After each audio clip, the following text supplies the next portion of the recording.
السلام علیکم دوستوں، امید کرتا ہوں کہ آپ لوگ خیریت سے ہوں گے۔ دوستوں، آج میں آپ کو ڈاکٹر صالح احمد کی ویڈیو بتاؤں گا جو آج کل اسرائیل و فلسطین کی جو جنگ شروع ہے اس کے بارے میں دوستوں کہ کیا ہو رہا ہے اور کیا ہونے جا رہا ہے۔ تو بہت ہی بہترین بیان ہے دوستوں، تو آئیے پہلے یہ ویڈیو دیکھتے ہیں پھر ہم اس پر بات کرتے ہیں۔ اگرچہ میں اس موضوع پہ تقریریں کر چکا ہوں لیکن آج پھر اس گفتگو کے حوالے سے بات چیزیں تازہ کرتا ہوں۔ اس وقت عالمی سطح پر یہودی جمع عیسائی بریکٹ میں کر لیجیے اور امریکہ جمع یورپ یہ بریکٹ میں کر لیجیے، ان کا اندر معاملہ کیا ہے؟ اصل جو ہے اس میں پیچھے مائنڈ ہے، ماسٹر مائنڈ، سازشی ذہن، وہ یہود کا ہے۔ باقی عیسائی اعلی کار بن گئے ہیں۔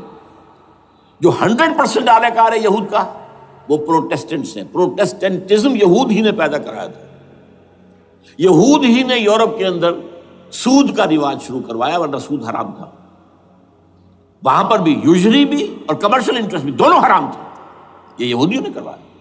اور پھر پہلا بینک بنوایا ہے انگلستان کے اندر، بینک آف انگلینڈ، اور جو پوپ کے خلاف بغاوت کرائی تو پہلی بغاوت ہوئی انگلستان کے اندر، جو چرچ آف انگلینڈ علیحدہ ہو گیا پوپ سے، اور اسی کو یہودیوں نے قرار دیا یہ ہمارا ماڈرن اسرائیل ہے، یہ اسرائیل ہمیں دیا ہے گاڈ نے، یہ جو ہے برطانیہ۔ اس کے کچھ عرصے کے بعد یہی جو ہے ایکسوڈس ہوا ہے اور وہ امریکہ میں جا کے آباد ہوئے، لہذا امریکہ کو بھی جیوز نے کہا ہے دس از اندر اسرائیل، یہ ہے ہمارے اصل اسرائیل، ماڈرن اسرائیل یہ ہے۔ اس لیے کہ جو انہیں وہاں پر اقتدار حاصل ہوا ہے، جو قوت حاصل ہوئی ہے، جس قدر دولت انہوں نے وہاں جمع کی ہے، وہاں کے جس طریقے سے جکڑ لیا ہے حکومتوں کو، فرنگ کی رگے جہاں پنجے یہود میں ہے۔ ٹھیک 100 سال پہلے علامہ اقبال یہ مشاہدہ کر کے آ گئے تھے یورپ میں، اور کون دیکھنے والا تھا کہ وہاں کیا ہو رہا ہے، بیہائنڈ دی سین کیا ہے، سامنے کیا ہے، پردے کے پیچھے کیا ہے۔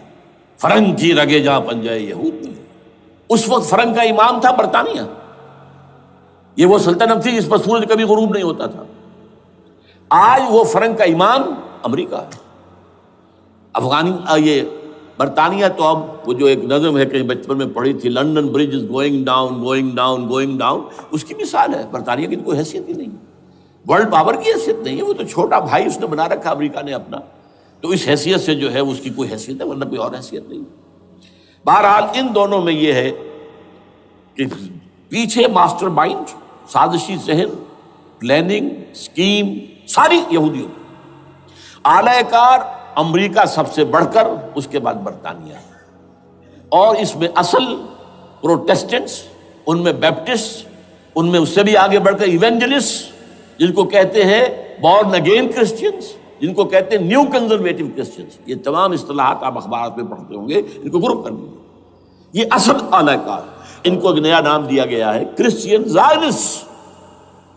ایک یہودی زائنسٹ ہیں، سارے یہودی زائنسٹ نہیں ہیں، بہت سے یہودی ہیں جو یہ زائنسٹ کے مخالف ہیں۔ چنانچہ میری ہیوسٹن میں ملاقات ہوئی تھی ڈاکٹر وشو گرانڈ، بہت بڑا پروفیسر ایمیریٹس یہودی، لیکن یہ کہ اس نے کہا، بڑے اجتماع میں کہا، ہمارا اجلاس تھا وہاں پر، ہم نے یہ جو ہے بلایا تھا، ایک یہودی، ایک عیسائی اور ایک مسلمان، تینوں جو ہے وہ تقریریں کریں۔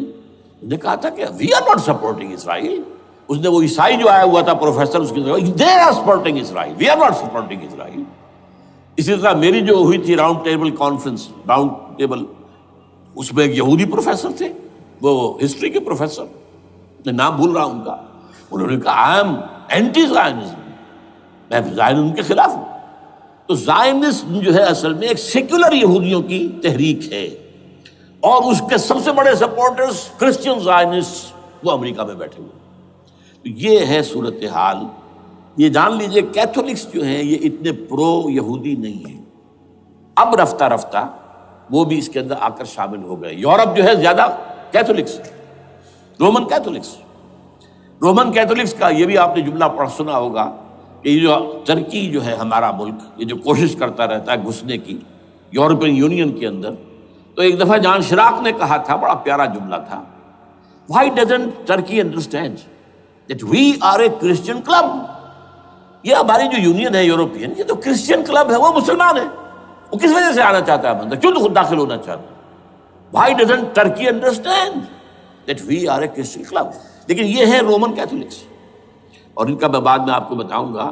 یہی آپ کو معلوم ہے کہ یورپ نے عام طور پر اسرائیل کا اتنا ساتھ نہیں دیا جتنا جو امریکہ دیتا رہا ہے، اور کسی درجے میں ان کے دلوں میں سافٹ کارنر جو ہے عرب فلسطینیوں کے لیے بھی رہا ہے. یہ معاملہ ایران کے بارے میں بھی رہا ہے، جس قدر اسٹرانگ ایکشن امریکہ لینا چاہتا ہے یہ جو ہے اس کے ساتھ نہیں ہے. تو یہ تھوڑا سا فرق ہے، وہ میں اس کا ایک بنیاد بعد میں بتا دوں گا آپ کو. بہرحال ان کا ایک جو ایجنڈا ہے وہ دو سمجھیے کہ دو اس کے نکات ہیں، دو رسیوں کے مانند یہ آپس میں بٹا ہوا ہے. پہلا، عالم اسلام کے مادی اور مالیاتی وسائل خصوصاً تیل پر قبضہ. یہ ان کا دنیاوی اعتبار سے، دولت کے اعتبار سے، وسائل کے اعتبار سے اس وقت کا ایجنڈا ہے. ویسے تو اس سے اوپر وہ چاہتے ہیں پوری دنیا پر، وہ تو بات کی بات ہے، لیکن ابھی نہ وہ روس کو چھیڑ رہے ہیں نہ چین کو چھیڑ رہے ہیں. چین تو ان کا سب سے بڑا جو ہے بزنس پارٹنر ہے، سب سے بڑا، اور چین کو رفتہ رفتہ وہ اپنی لائن پر لا رہے ہیں. اب تو صرف یہ کہ وہ ایک پارٹی گورنمنٹ وہاں رہ گئی ہے جو کہ کمیونزم کے دور کی یادگار ہے، باقی ان کی جو اکانومی ہے وہ تو آ چکی ہے اسی رخ کے اوپر جو یورپ کی ہے، مغرب کی ہے. نمبر دو ایجنڈا کیا ہے؟ دنیا میں کہیں بھی اسلام کے بحیثیت ایک نظام زندگی ظاہر ہونے کا کوئی موقع نہیں دینا. We have to nip the evil in the bud at any cost. یہ ان کے ایجنڈے کا دوسرا بڑا حصہ. یہ دو ہے انٹرٹوائنڈ، جیسے آپ لڑیوں کو بٹ دے کر رسی بناتے ہیں، ایسے یہ دو لڑیے ہیں. اسلام کا پولیٹیکل سوشو اکنامک سسٹم کہیں نہ آ جائے دنیا میں، ہو نہ جائے آشکارا شر پیغمبر کہیں. یہ ابلیس نے کنکلوڈ کیا ہے، وہ جو ابلیس کی مجلس شورا ہے، ہو نہ جائے آشکارا شر پیغمبر، کہیں ایسا نہ ہو کہ پیغمبر کی شریعت دنیا کے سامنے آ جائے، پیغمبر کا نظام آ جائے. الحذر، آئین پیغمبر سے 100 بار الحذر. حافظ ناموس زن، مرد آزما مرد آفری، یہ معاشرتی نظام ہو گیا. موت کا پیغام ہر نوع غلامی کے لیے، نہ کوئی فخفور و خاکہ، نہ گدائے رہنشی، یہ سیاسی نظام آ گیا. اور کرتا ہے دولت کو ہر آلودگی سے پاک و صاف، منعموں کو مال و دولت کا بناتا ہے امین. تم دولت کے امین و مالک نہیں ہو. اور اس سے بڑھ کر اور کیا فکر و عمل کا انقلاب، بادشاہوں کی نہیں اللہ کی ہے یہ زمین، ان الارض للہ. یہ نظام کہیں نہ آ جائے دنیا، یہ ہے جس پہ کہ وہ خطرہ محسوس کر رہا تھا. اور اس کے بعد یہ کہتے ہیں، یہ تو تھا عصر حاضر کے تقاضے، لیکن یہ کہ صورتحال کیا ہے؟ ہو نہ جائے آشکارا شر پیغمبر کہیں ہے. یہی یہ معاملہ اس طرح رکھو کہ خود مومن ہے محروم یقین. یہ غنیمت ہے کہ خود مومن ہے محروم یقین.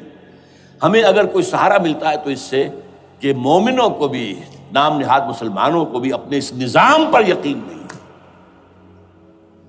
وہ نماز پر یقین رکھتے ہیں، روزے پر رکھتے ہیں، زکوٰۃ کو بھی جو بھی اللہ تعالیٰ جس کو توفیق دیتا ہے، حج کرتے ہیں، عمرے کرتے ہیں، یہ ہے سب. لیکن یہ کہ یہ غنیمت ہے، چشم عالم سے رہے یہ پوشیدہ یہ آئین تو خوب. وہ ابلیس کہتا ہے کہ یہ آئین چشم عالم سے پوشیدہ رہنا چاہیے. یہ غنیمت ہے کہ خود مومن ہے محروم یقین. ہمارے لیے جو ہے اگر کوئی سانس لینے کی جگہ ہے تو وہ یہ ہے، حوصلہ افزائی اگر ہے تو اس میں ہے کہ خود مومن محروم یقین ہے، اس کے سامنے وہ راستہ ہے ہی نہیں. اب لیجئے یہودیوں کے ایجنڈے کو میں تجزیہ کر رہا ہوں. سب سے پہلے world bank, IMF، globalisation, TRIPS, ان تمام ہتھ کنڈوں کے ذریعے عالمی مالیاتی استعمار جو بظاہر امریکہ کا ہوگا حقیقتاً یہود کا ہوگا. یہودیوں کے نزدیک پوری نوع انسانی حیوانوں کے مانند ہے. They are not human beings. They are goyams. They are Gentiles. یہ انسانی شکل میں حیوان ہیں، اور جیسے حیوانوں کو ایکسپلائٹ کرنا، استعمال کرنا انسانوں کا حق ہے. گھوڑے کو آپ باندھتے رہے ہیں نا، ٹانگے کے آگے اور بیلوں سے آپ ہل جتواتے رہے ہیں، تو جیسے یہ حق ہے ایسے ہمارا حق ہے پوری دنیا کے جو ہے وسائل ان کو کھینچے.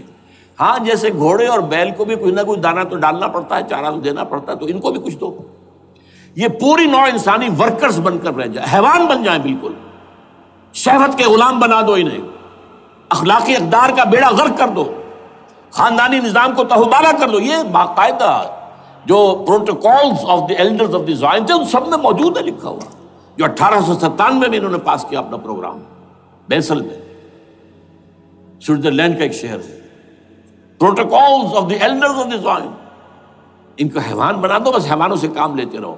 ہاں ان کی کمائی کا کچھ حصہ ان کے لیے چھوڑ دو، وہ بھی زندہ رہیں، وہ بھی آخر کام کیسے کریں گے، اور اصل جو ہے ملائی کھینچ دو اپنے اس نظام کے ذریعے سے. World bank, IMF، stock exchange, TRIPS, globalisation, اس کے ذریعے سے عالمی مالیاتی استعمار. نمبر 2، ایک ہے ان کا ایجنڈا، یہ تو عالمی ہے. دوسرا ایجنڈا کیا ہے؟ وہ لوکل ہے. وہ کیا ہے؟ گریٹر اسرائیل کا قیام، جس میں مصر کا سارا زرخیز علاقہ شامل ہوگا، جو ڈیلٹا کا علاقہ کہلاتا ہے اس کا، جہاں کے اس وقت کے بادشاہ نے، حضرت یوسف علیہ السلام کے زمانے کے بادشاہ نے، وہ فرعونہ کے خاندان میں سے نہیں تھا، وہ عرب تھا.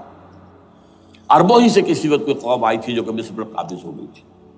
اس نے حضرت یوسف کے خاندان کو لا کے وہاں آباد کیا. بہترین جشن کا علاقہ کہلاتا ہے، بہترین. وہ کہتے ہیں ہمارا ہے، ہم رہے وہاں پر کئی 100 برس تک رہے.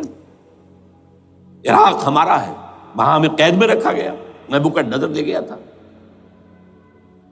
عرب کا شمالی حصہ جو ہمارا ہے، وہاں خیبر میں یہودی قلعے تھے، اور وہاں مدینے کے اندر جو ہے 3 قبیلے یہودی تھے جنہیں محمد نے صلی اللہ علیہ وسلم وہاں سے نکال باہر کیا تھا. یہ جارڈن یہ ترکی کا بھی کچھ حصہ ہمارا ہے. باقی پورا لبنان اور پورا فلسطین، یہ سب اس کے اوپر بنے گا ایک greater Israel. This is there local agenda. اور اس کے لیے ضروری ہے ایک بہت بڑی جنگ. ایسے آسانی سے نہیں ہو جائے گا. آرمگیڈون، جس کو حضور نے فرمایا الملحمۃ العظمی، الملحمۃ الکبریٰ، بہت بڑی جنگ، جس کی خوفناکی اور تباہ ناکی کا اندازہ اس سے کیجیے. حضور فرماتے ہیں کہ اگر ایک باپ کے 100 بیٹے یا ایک دادا کے 100 پوتے ہوں گے تو ان میں سے 99 ختم ہو جائیں گے، ایک بچے گا. اور ایک جگہ فرماتے ہیں اتنی اموات ہوں گی، اتنی لاشیں ہوں گی کہ ایک نفاست پسند پرندہ جو ہے، جو گندگی پہ نہیں اترنا چاہتا. ایک تو ہے یہ کوے، چیلیں، گدھ، وہ تو گندگی ہی کی تلاش میں ہے مردار کھانے کے لیے، وہ تو لاشوں کو نوچ رہے ہوں گے. وہ پرندہ جو ہے نفاست پسند پرندہ، وہ نہیں اتر سکے گا، اڑتا اڑتا چلا جائے گا، لیکن لاشوں کا سلسلہ ختم نہیں ہوگا، یہاں تک کہ تھک ہار کر لاشوں پر گر جائے گا. یہ دور نہیں ہے، اس لیے کہ اس پر متفق ہیں یہودی بھی اور عیسائی. پروٹسٹنٹس، عیسائی اس کے اوپر پوری طرح متفق ہیں. آرمگیڈون، جسے آپ 3rd ورلڈ وار کہہ لیں، الملحمۃ العظمیٰ کہہ لیں، الملحمۃ الکبریٰ کہہ لیں، حضور کے الفاظ میں یہ آئے گی. اس کے نتیجے میں گریٹر اسرائیل بنے گا. نمبر 3، پھر بنے گا 3rd ٹیمپل، جو ٹائٹس نے گرا دیا تھا 70 میں، سن 70 عیسوی، جسے گرے ہوئے کتنا عرصہ ہو گیا؟ 2008. اندازہ کر لیجئے 1800 کتنے برس ہو چکے. وہ دوبارہ بنائیں گے 3rd ٹیمپل، اور اس کے لیے مسجد اقصیٰ کو گرائیں گے، اور ڈوم آف دی راک، قبۃ الصخرہ، وہاں لا کر پھر اس میں کنگ ڈیونز تھرون لا کے رکھا جائے گا. یہ بھی میرے علم میں پہلی مرتبہ اسی ٹرمپٹ کے اشارے سے آیا. وہ کیا ہے؟ حضرت داؤد کا. آج سے کتنے 1000 سال پہلے کی بات ہے، اندازہ کیجیے. 1000 قبل مسیح، اور یہ اب 2000 ہو گیا عیسوی، 3000 برس تو ہو گئے. وہ کیا تھا؟ ایک پتھر تھا جس پر بٹھا کر حضرت داؤد کی تاج پوشی کی گئی تھی. پھر اسی پر حضرت سلیمان کی تاج پوشی ہوئی، پھر اسی پر ان کے بادشاہ آتے رہے، تاج پوشی ہوتی گئی. ٹائٹس نے جب گرایا ہے سن 70 عیسوی میں، یروشلم کو برباد کیا، 1,33,000 یہودی ایک دن میں قتل کیے، ایک دن میں. باقی نکال دیا، بھاگ جاؤ یہاں سے۔ اس کو کہتے ہیں diaspora, that started in 70 AD، یہ منتشر ہو گئے، جس کا جہاز سنگھ سمایا چلا گیا، یورپ میں چلے گئے، شمالی افریقہ میں، مسلمان ملکوں میں، انڈیا میں آ گئے، ایران میں آ گئے، سب جگہ وہاں سے نکال دیے گئے، ڈائسپورا۔ بہرحال وہاں سے وہ ٹائٹس وہ پتھر لے گیا، وہ روم میں لے گیا، روم سے کسی طرح وہ آئرلینڈ پہنچ گیا۔ آئرلینڈ پیور کیتھولک ملک ہے، آپ کو معلوم ہوگا، اور وہاں پر پروٹیسٹنٹس کی اور کیتھولکس کی جنگیں ہوتی رہتی ہیں۔ کبھی بھی شیعہ سنی مسلمانوں کی اس طور سے خانہ جنگی نہیں ہوئی ہے جیسے کہ وہاں ان دو عیسائیوں میں، کیتھولکس اور پروٹیسٹنٹس میں ہوتی ہے۔ وہ رومن کیتھولک ملک ہے بیچ میں۔ وہاں سے وہ انگلینڈ میں آیا، انگلینڈ میں جب آ گیا، بلکہ وہاں سے اسکاٹ لینڈ سے انگلینڈ میں پھر اس کو ایک کرسی کے اندر اس کی سیٹ کی حیثیت سے بنا کر ایک تھرون کی شکل دے دی گئی، اور وہ جو ویسٹ منسٹر ایبے ہے، برطانیہ کے پارلیمنٹ کے ساتھ جو چرچ ہے، ویسٹ منسٹر ایبے، وہاں اس کو لا کے رکھ دیا گیا۔ اس وقت سے برطانیہ کے بادشاہوں اور ملکاؤں کی تاج پوشی وہاں ہوتی ہے۔ تو ایک یہ ہے کہ پھر اس کو لا کر وہاں رکھیں گے۔ اب یہاں سے اختلاف ہے، یہ نوٹ کر لیجیے۔ یہاں تک عیسائیوں کا، یہودیوں کا ایجنڈا ایک، یہاں اختلاف ہے۔ یہودیوں کے نزدیک ان کا مسیح آئے گا اور وہ وہاں بیٹھ کر پوری دنیا پر راج کرے گا۔ وہ مسیح جس کی خبر دی گئی تھی شروع کی کتابوں میں، جو تورات کی ابتدائی کتابیں ہیں، وہ تو حضرت مسیح کی شکل میں آ گئے۔ دی پروفیسی واز فلفلڈ۔ یہودیوں نے نہیں مانا، انہیں تو قرار دیا جادوگر ہے، کافر ہے، مرتد ہے، ولد الزنا ہے، اور اپنے بس پڑتے سولی پر چڑھوا دیا۔ وہ دوسری بات ہے، اللہ نے کیا کیا وہ ایک علیحدہ مسئلہ ہے۔ چنانچہ یہ کہ دی سچویشن از ویکنٹ، وہ مسیحا کی جگہ ابھی باقی ہے ان کی، and they are waiting for ہم۔ تو وہ آئے گا اور وہ یہاں اس تخت داؤد پر بیٹھ کر پوری دنیا پر حکومت کرے گا۔ عیسائیوں کا کہنا کیا ہے کہ در حقیقت حضرت مسیح نازل ہوں گے، سیکنڈ کمنگ آف جیسس، جس کو ہم بھی مانتے ہیں۔ اگرچہ ہوگا کیسے، حالات و واقعات کا کیا ہمارے نزدیک رنگ ہے، وہ کچھ مختلف ہے، وہ میں اس کو بیان نہیں کر سکتا۔ حضرت مسیح علیہ السلام پھر اس تخت پر بیٹھیں گے ان کے عیسائیوں کے مطابق۔ چنانچہ پوپ جو مر گیا ہے، پال سیکنڈ، اس کو یہ ٹرمپٹ والے کہتے ہیں شیطان، اور ان کا کہنا یہ ہے کہ اس شیطان نے the old ancient Roman holy Roman empire کو ریوائیو کیا ہے، یونائٹڈ یورپ بنا کر۔ اور ان کا مقصد کیا ہے کہ یہ فلسطین میں ایک رومن کیتھولک حکومت قائم کرنا چاہتے ہیں۔ یہودی اپنی حکومت چاہتے ہیں جو ہے، اور وہ اپنی حکومت چاہتے ہیں۔ یہ ان کا کہنا ہے، یہ میں نہیں جانتا کہ اس میں کس حد تک ان ایک دوسرے پر الزام درست ہے۔ لیکن جیسے کہ آپ کو معلوم ہے کہ انڈونیشیا کے اندر بھی ہوا تھا، ایک جزیرے کو تقسیم کر دیا، ایک حصہ جو ہے اس کا وہ رومن کیتھولک ریاست بن گیا ہے۔ شاید نائجیریا میں بھی اس طرح کا معاملہ ہوا ہے، کچھ تھوڑے علاقے کے اندر، وغیرہ وغیرہ۔ تو یہ ہے، لیکن بہرحال یہ ان کا۔ عیسائیوں کا معاملہ کیا ہے؟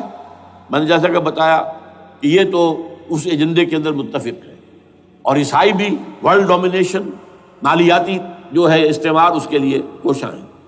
لیکن ان کے نزدیک حضرت عیسیٰ ابن مریم آئیں گے علیہ الصلوۃ والسلام، اور وہ حکومت کریں گے۔ اس پورے ڈرامے کا اسکرپٹ پورا یہودیوں کا لکھا ہوا ہے، اور انہی کی سازش اس پورے ڈرامے کے پیچھے ہے۔ البتہ بظاہر اس ڈرامے کا بڑا کیریکٹر جس سے آپ ہیرو کہیں وہ امریکہ ہے، اور اس کے تابع یورپ بھی ہے۔ یہ ہے عالمی سطح پر معاملہ اس وقت۔ ویسے میری 2 کتابیں جو ہے اس پر کتابچے ہیں، 4 سال پہلے میں نے اسی مقام پر 2 تقریریں کی تھی۔ ایک موجودہ عالمی حالات اور اسلام کا مستقبل، وہ دوسرا حصہ جو میں اس وقت نہیں چھیڑ رہا، ہوگا کیا اصل میں، جس میں یہ ہے کہ کہیں اسلامی ریاست قائم ہو، خلافت کا نظام قائم ہوگا کہاں ہوگا یہ میں بحث نہیں کر رہا۔ حضرت مہدی کا ظہور ہوگا، وہ آئیں گے عرب کے اندر۔ پھر یہ ہے کہ وہ جو گریٹر اسرائیل کے خلاف جہاد ہوگا، اور اللہ کرے گا کہ رفتہ رفتہ یہ ممالک جو ان سے لے لیے جائیں گے، یہاں تک کہ بالآخر ایک یہودی اعلان کر دے گا میں ہوں مسیح، جس کو کہ عیسائی بھی کہتے ہیں اینٹی کرائسٹ، اور یہ کہتے ہیں یہ بیپٹسٹ بھی کہ اینٹی کرائسٹ جو ہے وہ یہودی ہوگا۔ جبکہ کچھ عرصے پہلے بہت بڑا پروپیگنڈا ہوا تھا کہ اینٹی کرائسٹ جو ہے، دجال جو ہے وہ تو مسلمان ہوگا، نہیں، لیکن وہ کہتے ہیں کہ ہوگا یہودی ہوگا، اور پھر اس یہودی کو قتل کریں گے حضرت مسیح، دی ریئل مسیح، اصل مسیح جو اٹھا لیے گئے درمیان میں، وہ آئیں گے اور ان کے ہاتھوں دجال بھی قتل ہوگا اور پھر مسلمانوں کے ہاتھوں ایک ایک یہودی ختم ہوگا، پھر ایک عالمی اسلامی ریاست قائم ہوگی حضرت مسیح کے ہاتھوں، اور وہاں پر حضرت مسیح، ایک حدیث میں آتا ہے 40 برس تک پوری دنیا پر حکومت کرے گی۔ بہرحال یہ دوسرا پکچر ہے جو ہمارے سامنے، میں اس وقت کی تفصیل میں نہیں جا رہا، جو ان کے سامنے پکچر ہے وہ میں نے آپ کو بیان کر دیا۔ اب اس میں تجزیہ کیجئے افغانستان پر حملے کا اصل سبب، جو میں نے دو بتایا نا، دو لڑیاں ہیں ان کے ایجنڈے کی، ایک اسلام کہیں ظاہر نہ ہو جائے، اسلام کا نظام ظاہر نہ ہو جائے، اور ایک مسلمانوں کے مالیاتی، خاص طور پر تیل کے وسائل پر قبضہ۔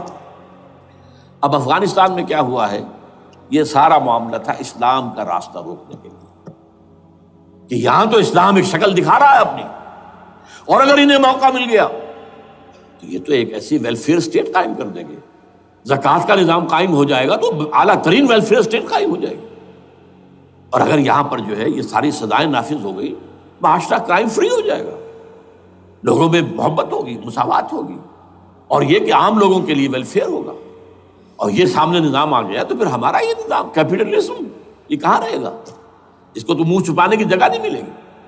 لہذا افغانستان پر حملے کا اصل موٹو یہ ہے۔ البتہ یہ ساتھ ہی یہ بھی تھا کہ افغانستان کے راستے سے سینٹرل ایشین سٹیٹس جو ہیں ان سے پائپ لائنیں لا کر اور وہ پھر کہیں گوادر کے آس پاس سمندر تک لائے جائے، تاکہ ہم وہاں کے جو ہے ڈرین کر سکیں جو تیل اور گیس کے ذخائر ہیں سینٹرل ایشین سٹیٹس کے اندر، جو مسلمان سٹیٹس ہیں، تو اس کے لیے راستہ جو ہے وہ لینا چاہتے تھے افغانستان سے۔ اب وہ جہاں تک افغانستان کا تعلق ہے تو ان کے قبضے میں ہے، جب چاہیں کر لیں۔ اب پاکستان کا معاملہ جو تھا وہ، جیسا کہ میں نے کہا کہ اس کا راستہ وہ رک گیا، جبکہ انہیں واپس جانا پڑ گیا، لیکن انہوں نے افغانستان میں کوشش کی طالبان کے زمانے میں۔ یونیکول جو ہے ان کی سب سے بڑی جو ہے کمپنی ہے، اس نے مذاکرات کیے، وہ دیکھ کر حیران رہ گئے کہ یہ ان پڑھ، یہ ملے ملاٹے جو ہیں یہ تو بڑے ٹف بارگینر ہیں۔ اس طریقے سے پاؤں جما کر طالبان نے جو ان کے ساتھ مذاکرات کیے ہیں اور ان سے اپنی شرطیں پیش کی ہیں کہ وہ گھبرا کر بھاگ گئے۔ یہ صورتحال بھی تھی افغانستان پر قبضہ کرنے میں، لیکن یہ ہے کہ اصل کیا تھا کہ وہ اسلام کی کوئی شکل دنیا کے سامنے نہ آنے پائے، جو ان کا میجر ہے۔ اسی لیے پورا عالم کفر جمع ہے، امریکہ، یورپ، روس، چین، سب جمع ہے، بھارت تو ہے ہی ہے، یہ سب جمع ہے۔ آپ نے یاد ہو گیا جب لال مسجد کا حادثہ ہوا ہے اور ہمارا یہ بدبخت اور بدمعاش انسان، اس نے صرف خود جان بوجھ کر اسے بڑھایا، ایک پھنسی کو پھوڑا بنایا، اس میں پھر شگاف دیا اور شاباش لی ہے۔ امریکہ سے شاباش آ گئی، نیٹو سے شاباش آ گئی، رشیا سے شاباش آ گئی، چائنا سے شاباش آ گئی۔ وہ چونکہ محسوس کر رہا تھا کہ اندرون ملک تو میری اب کشتی ڈگمگا رہی ہے، ڈاواڈول ہے، I have to have more support from outside, اور for that I have to do it۔ کہ دیکھو میرے عین قلب میں پاکستان کے یہ پھوڑا نکل آیا تھا، یہ بنیاد پرستی کا اور یہ شدت پسندی کا اور یہ تنگ نظری کا اور یہ فلاں کا، یہ دہشت گردی کا، اور میں نے دیکھو کیسے اس میں چیرا دیا ہے، کتنے لوگوں کو ختم کر دیا ہے۔ اچھا، اس میں یہ بھی ذہن میں رکھیے کہ افغانستان کے بارے میں یہودیوں کے علم میں ہے کہ حضور کی حدیثیں کیا ہے۔ حضور کی حدیث ہے یخرج من خراسان رایات سود، خراسان کے علاقے سے کالے جھنڈے لے کر فوجیں چلیں گی، لا یردھا شیء، کوئی طاقت ان کو رخ نہیں موڑ سکے گی، حتی تنصب ایلیا، یہاں تک کہ وہ آ کے بیت المقدس میں جھنڈے گاڑ دیے جائیں۔ دے نو اٹ، یہ جان لیجیے، یہ لوگ پڑھے لکھے لوگ ہیں۔ میں آپ کو ایک واقعہ سناتا ہوں۔ جب 1967 میں یہودیوں کو فتح ہوئی بہت بڑی، اور پورا یروشلم اب ان کے قبضے میں آ گیا، ایسٹ یروشلم جو کہ ابھی جارڈن کے قبضے میں تھا، تو جب موشے دایان تھا وہ کانا، وہ داخل ہوا فاتح کی حیثیت سے، تو اس کے ساتھ ایک ربائی تھا بہت بڑا، چیف ربائی، یہودیوں کا بہت بڑا عالم، اور وہ رو پڑا، تھا تو فتح کا وقت، خوشی کا، رویا۔ So this is the beginning of the end, یہ الفاظ آئے اخبارات کے اندر، گویا کہ اب یہ آخری ڈرامہ جو ہے شروع ہو گیا ہے، وہ آخری